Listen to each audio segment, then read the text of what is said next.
Hello lovely friends, अगर आप लोग चाहते हैं नेक्स्ट एपिसोड 11 जल्दी आ जाए तो 100 लाइक मुझे इस वीडियो में चाहिए, तो मैं जल्दी एपिसोड 11 डाल दूंगी। और अगर आप लोगों ने एपिसोड 9 नहीं देखा तो देख लें, लिंक डिस्क्रिप्शन में दे दी गई है। Let's go story time. Episode 10 start होता है। युवान सिल्वर बेल देख रहा होता है जो रिचेन की होती है। 7 आता है। युवान बोलता है 7 को, डॉक्टर ने कहा था क्यू के अंदर इनर पावर है, तो तुम पता लगाओ सब कुंफू स्कूल में ऐसी कौन सी लड़की है जिसके अंदर इनर पावर है जो 10 साल से गायब है। 7 बोलता है मैंने पता लगा लिया है पर मुझे कुछ भी नहीं मिला, बस 2 स्कूलों को छोड़कर वो 2 स्कूल कोई भी इंफॉर्मेशन नहीं बता रहे। युवान पूछता है वो 2 स्कूल कौन से हैं। 7 उनका नाम बताता है। पहला स्कूल है 12 एल्डर कैंप और दूसरा है द आफ्टर लाइफ कैंप। युवान से मिलने मास्टर चॉय आते हैं। मास्टर चॉय सिल्वर बेल देखते हैं। युवान बोलता है अब लिचेन नहीं रही, क्यों ने जो अपनी जान बचाने के लिए गलत ट्रिक यूज की है वो ठीक नहीं है। चॉय बोलता है अपना सर उठाओ और मेरी आंखों में देखो, एक दिन ऐसा भी आएगा जब मैं तुम्हारी आंखों में कुछ भी नहीं पढ़ सकूंगा, क्योंकि उस वक्त तुम आइज ऑफ गॉड होगे। युवान बोलता है मैंने आज तक आपसे कोई भी सीक्रेट नहीं छुपाया है। ग्रैंडफादर बोलते हैं क्या तुम उसे अभी भी ट्रेन कर रहे हो, तो उसे इतनी अच्छी ट्रेनिंग दो कि वो एक तेजदार चाकू की तरह बना दो।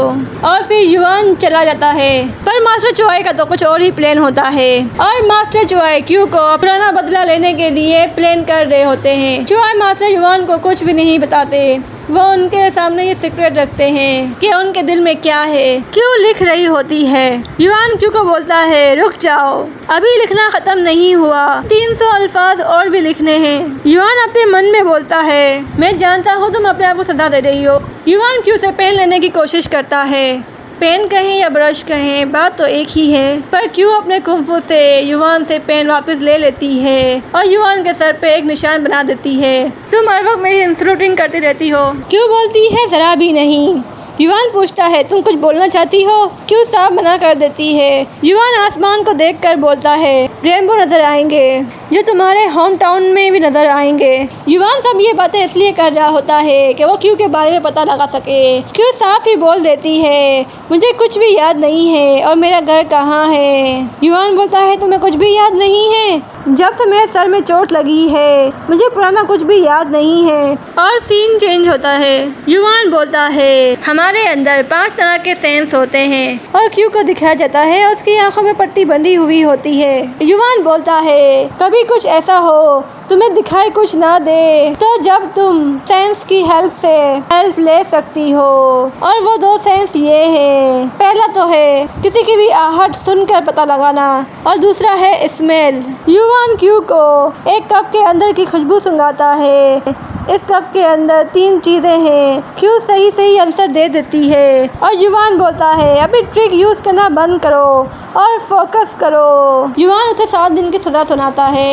क्यों मुंह में ही बड़बड़ाती है, जब कभी हमें एक्स्ट्रा काम करना पड़ता है तो हम मुंह में बड़बड़ाते हैं वैसे ही। युवान बोलता है तुम क्या बोल रही हो। क्यों बात को टालने के लिए पूछती है आपके जिस्म की खुशबू कैसी है। हाँ हर इंसान की खुशबू होती है और तुम्हारा टास्क यही है ट्यूलिप को ढूंढना जो इसी मिशन के अंदर है। क्यों अपनी पट्टी निकालने लगती है। युवान बोलता है इसमें हाथ का कोई काम नहीं है, जाओ और फाइंड करो।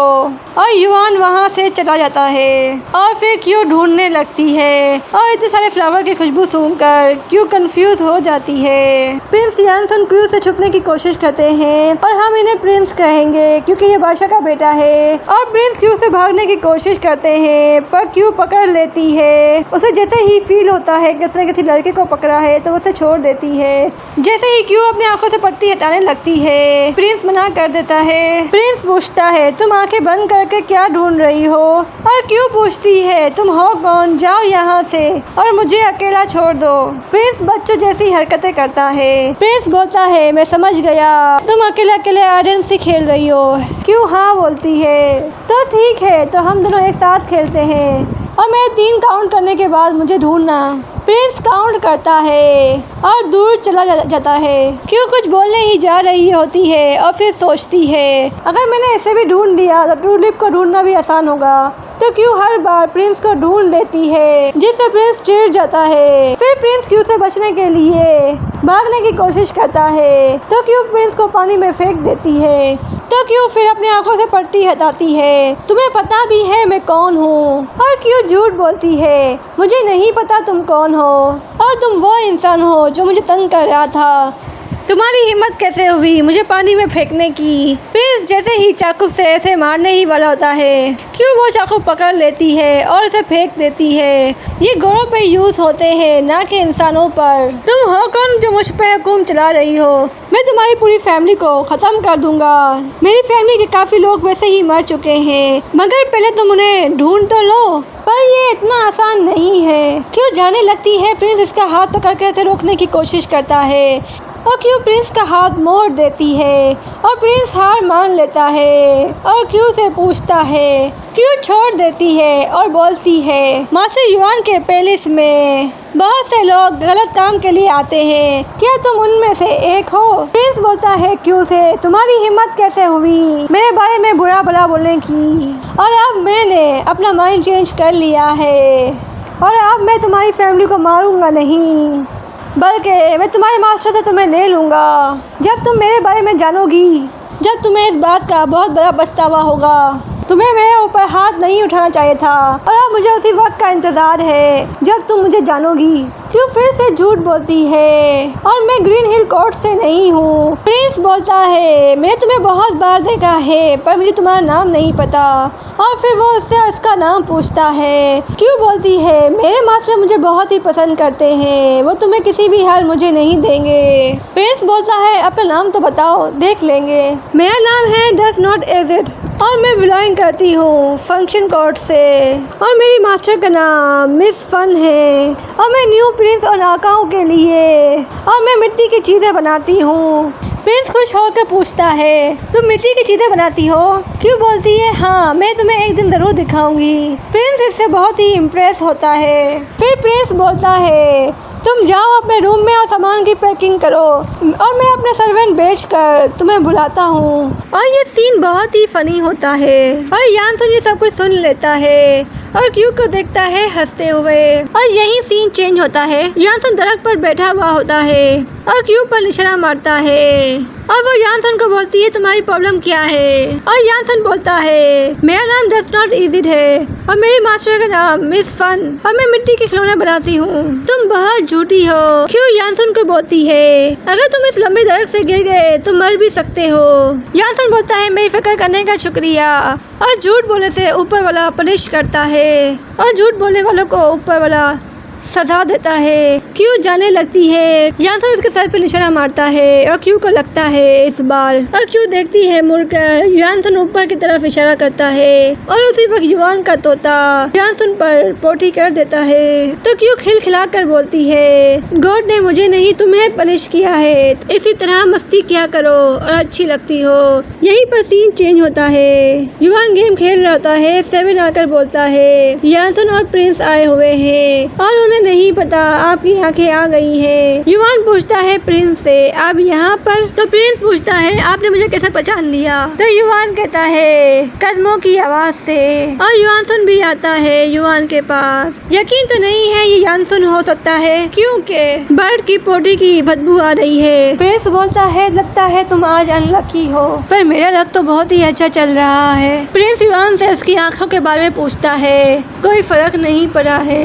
आप लोगों को तो याद होगा हंटर वाली लड़की जो वो लास्ट में बच गई थी, और मैं चाहता हूँ वो मेरे साथ चले, और मैंने आज तक इससे ज्यादा खूबसूरत लड़की नहीं देखी, और मिस डस नॉट इजिड बहुत ही अच्छी है। तो यानसुन बोलता है, उसका नाम ये नहीं है। फिर यानसुन क्योंकि हर एक बात बताता है, और प्रिंस को बोलता है, तुमने नाम को गौर नहीं किया? तो जब प्रिंस नाम को बोलते हैं तो उन्हें समझ में आ जाता है क्यों ने उनको उल्लू बनाया है, और यानसुन उसे बोलता है उसका नाम क्यू है। प्रिंस को बहुत ही गुस्सा आ रहा होता है, और कहता है मैं इसे नहीं छोड़ूंगा, पर मैं अभी यहाँ पे इसलिए नहीं आया, मैं खास बात बोलने के लिए आया हूँ। पर मेरी मॉम ने आपके लिए एक मैसेज भेजा है और मॉम ने कहा है और कमांडर सील को आपके अलावा किसी और को नहीं दिया जाएगा और शुक्रिया अदा करने की जरूरत नहीं है और अब मैं चलता हूँ और क्यों को मैं अपने साथ ले जाऊंगा।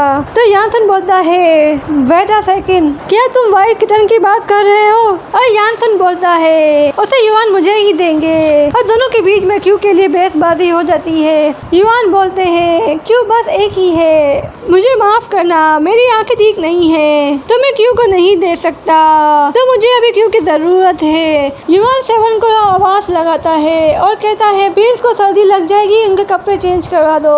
युवान और यानसन बाहर वॉक करने आते हैं। युवानसन बोलता है विल से ही उम्मीद थी कि वो तुम्हारे पीठ पीछे वार करेगा, बादशाह तुम्हें कंट्रोल करने के लिए विल का सहारा ले रहे हैं। युवान बोलता है तुम ये सब नहीं समझोगे, तुम्हें अब अपने घर जाना चाहिए क्योंकि तुम्हारे फादर स्ट्रॉन्ग फील करेंगे। युवान बोलता है मेरे फादर पहले से ही स्ट्रॉन्ग है क्योंकि उनके साथ बादशाह है और मेरे फादर ने काफी बार बादशाह की जान बचाई है। दोनों में बहुत बहसबाजी होती है। युवान उसे बार बार समझा रहा होता है तुम्हें अपने मुल्क जाना चाहिए, पर यानसन नहीं मानता और यानसन बोलता है युवान को बादशाह ने तुम्हें कोई सीक्रेट मैसेज दिया है और इसीलिए तुम कमांडर सील एक्सेप्ट नहीं कर रहे। युवान बोलता है ये मेरी प्रॉब्लम है ना कि तुम्हारी। यानसन को नहीं पता इसी की वजह से वो कमांडर सील नहीं ले रहा और वो ये बात उसे बता भी नहीं सकता।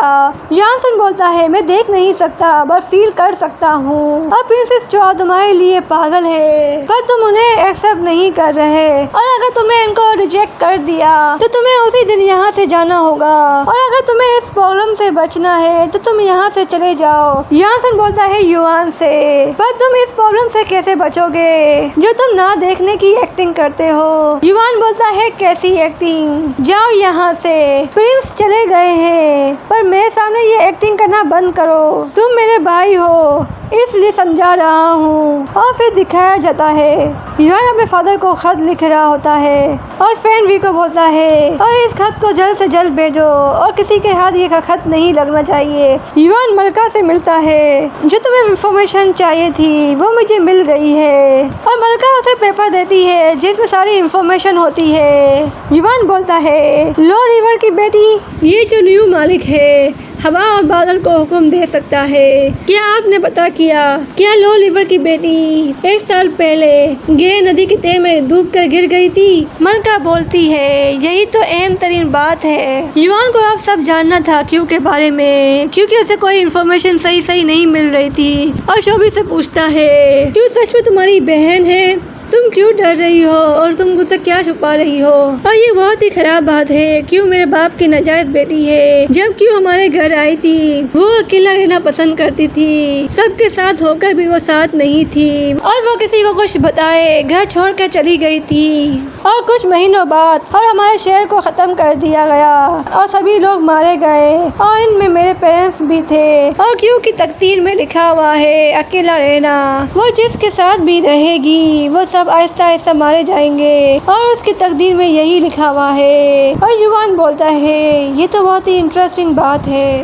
और युवान सोचता है यहाँ आने से पहले क्यों 6 महीने कहाँ पर थी और सीन चेंज होता है और युवान उससे पूछता है तुम्हें क्या चाहिए और मुझे क्या चाहिए तुम अच्छे से जानते हो और मुझे किसी को भी बताने की जरूरत नहीं है। युवान बोलता है तुम मेरे भाई हो, जो करना है करो पर मेरे मुलाजमों को मेरे मर्जी के मुताबिक नहीं ले जा सकते।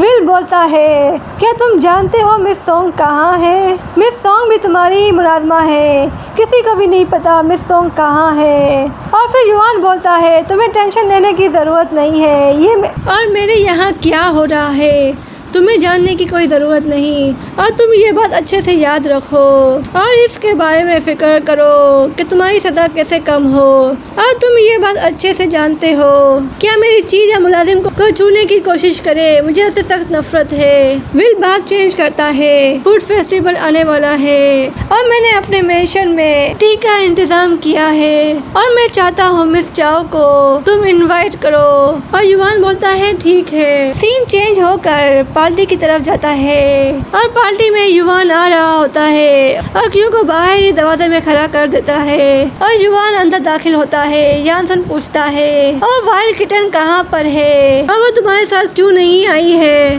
और प्रिंस चाओ की सवारी आती है और वो उतरती है नीचे और वो फिर मैट से टकरा जाती है और मैट उसे माफी की भीख मांगती है और चाओ उसे माफ कर देती है। और जैसे ही बॉक्स उठाने जाती है और क्यों वो रुमाल से बॉक्स पकड़ लेती है और कहती है इसके अंदर जहर है और जो भी इंसान इसे हाथ लगाएगा वो मर जाएगा। चाओ की मैट पूछती है आपने हाथ तो नहीं लगाया? तो चाओ बोलती है नहीं। चाओ का भाई आता है प्रिंस, तुम अभी तक यहीं पर हो, सभी तुम्हारा अंदर वेट कर रहे हैं। और प्रिंस की नजर क्यू पर पड़ती है। प्रिंस बोलता है तुम अपने घुटनों पे क्यों बैठी हो? तो क्यू बोलती है मैं युवान की मुलाजमा हूँ। और ये बात सुनकर चाओ बोलती है तुम ही वाइल्ड किटन हो। चाओ कहती है अपना फेस दिखाओ, मुझे याद आया तुम वही हो जिसने युवान की बर्थडे पार्टी खराब। और अगर आप लोगों को याद नहीं आ रहा तो आप लोगों को पिछला एपिसोड देखना होगा जिसे आप सबको पता चल जाएगा। और अगर आप लोगों ने पिछला एपिसोड नहीं देखा और डिस्क्रिप्शन में लिंक सेंड की हुई है। चाओ कुछ बोलने ही वाली होती है, प्रिंस बोलता है कौन वाइल्ड किटन? ये तो वाइल्ड डॉग है। और फिर प्रिंस वहाँ से इसे ले जाता है और प्रिंसेस बोलती है अभी मेरी बात खत्म नहीं हुई है। और फिर चाओ बोलती है क्यू को अंदर आने को। क्यू ने वो पॉइजन अपने रुमाल से साफ कर लिया था, इस रुमाल को याद रखेगा। क्यू फिर अंदर आती है। चाओ जाकर जॉनसन से मिलती है पर जॉनसन की नजरें क्यू को देख रही होती हैं। जब चाओ देखती है वो क्यू को देख रहा है तो आप लोग समझ जाओ कि उसके दिल पे क्या गुजर रही है। और चाओ का भाई उसे बुलाता है और कहता है तुम यहाँ पर बैठ जाओ। और चाओ क्यू को बुलाती है अपने पास और युवान से कहती है और मैंने सुना है क्यू बहुत ही अच्छी चाय बनाती है, क्या वो हमारे लिए चाय बना सकती है? और युवान क्यू को बोलता है जाओ और चाय बना के लाओ सबके लिए। जब क्यू टी बना रही होती है युवान उसी को देख रहा होता है। चाओ ये सब देख रही होती है। क्यू फिर सबको टी दे रही होती है। टी पीने के कुछ रूल हैं। टी पीते पीते सब स्टोरी सुनेंगे। ग्रीन हिल पैलेस में जो झील है स्टोरी सुन रही होती है और उस झील के अंदर बहुत से राज दफन है, जैसे कि किसी को मार कर उस पानी में फेंक देना। लोग उस झील में लोगों को फेंक देते हैं और वो लोग मर जाते हैं इस झील के अंदर। उस झील के अंदर बहुत सारी डेड बॉडीज है। और क्यों विल को चाय देने आती है। विल उसका हाथ पकड़ लेता है और छोड़ता नहीं है। क्या तुम जानती हो इस बॉक्स के अंदर क्या है? और इसके अंदर बहुत ही अच्छी चीज है। विल बोलता है इस बॉक्स के अंदर जीशेन का ब्लड है। और युवान और यूकी इसे मना करते हैं और वो क्यू का हाथ छोड़ देता है और विल क्यू को बोलता है इसे सूंघने को। तो वो क्यू जहरीला वाला रुमाल निकालती है और सूंघती है। विल पूछता है कैसी है खुशबू? क्यू बोलती है और आपको किसी और चीज में इंटरेस्ट लेना चाहिए। और वो बॉक्स देते हुए बोलती है ये अच्छी है, इसे आप ही एंजॉय करें। क्यू युवान के पास जाती है और बोलती है मेरी तबीयत ठीक नहीं है, क्या मैं जा सकती हूँ? युवान कहता है हाँ। चाओ जिल के पास अपसेट खड़ी होती है। विल आता है मैं जानता हूँ तुम मुझे पसंद नहीं करती पर मैं तुम्हें पसंद करता हूँ। विल कहता है मैं तुम्हारे लिए कुछ भी कर सकता हूँ। 3 दिन के बाद फूड फेस्टिवल है, तुम चाहो तो मैं कोई भी चीज तुम्हारे लिए ला सकता हूँ, चीज दूर कर सकता हूँ। और चाओ बोलती है तुम क्या बोलना चाहते हो?